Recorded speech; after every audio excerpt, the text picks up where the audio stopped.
क्या सवर्ण इस देश में आतंकवादी, उग्रवादी या अपराधी रह गए? क्योंकि इनसे बचने के लिए दलित और महादलित को एक सुरक्षा कवच के रूप में एक कानून दिया गया जिसका नाम दलित महादलित उत्पीड़न कानून है।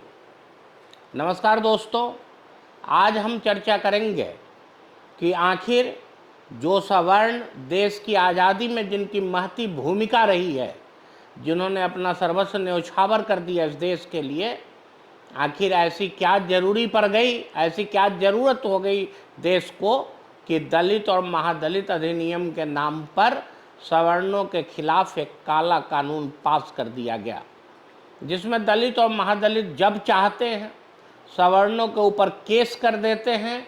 और जहाँ तक आंकड़ा का सवाल है, आंकड़ा यह बता रहा है कि यह 60% से ऊपर गलत केस दायर किया जा रहा है।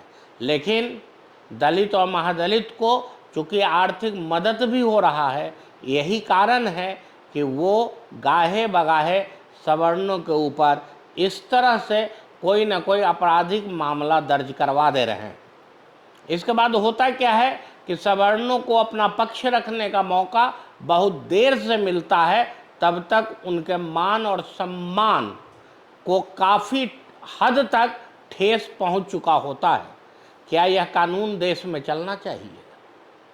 इसके लिए हमारे सवर्ण नेताओं को किसी भी तरह से कोई चिंता नहीं है, क्योंकि उनको मालूम है वो तो पावरफुल हैं, वो तो ताकतवर हो ही चुके हैं और उन्हें दलित और महादलित उत्पीड़न कानून से शायद पाला नहीं पड़े। लेकिन जो लोग सामान्य सवर्ण हैं, खासकर ग्रामीण इलाकों में, यह मेरा अनुभव है कि वहाँ 60-70% दलित और महादलित गलत केस दायर कर रहे हैं।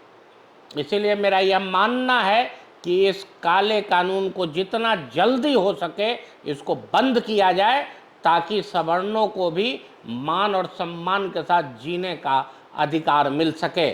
दूसरा सवाल यह है कि जब नरेंद्र मोदी जी जो हमारे प्रधानमंत्री हैं, उन्होंने कहा कि ना हर नागरिक समान माना जाएगा, यूसीसी के नाम पे वे चाह रहे हैं कि एक ऐसा कानून हम पास करें जिससे कि हर नागरिक समान रूप से देखा जाए।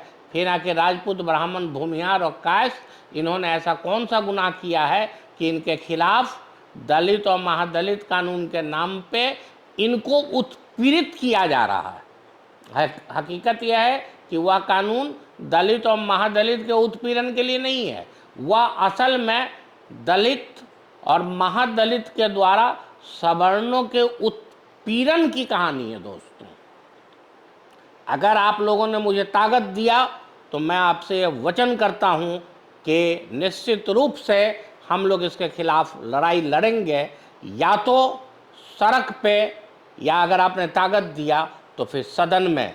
जय हिंद, नमस्कार।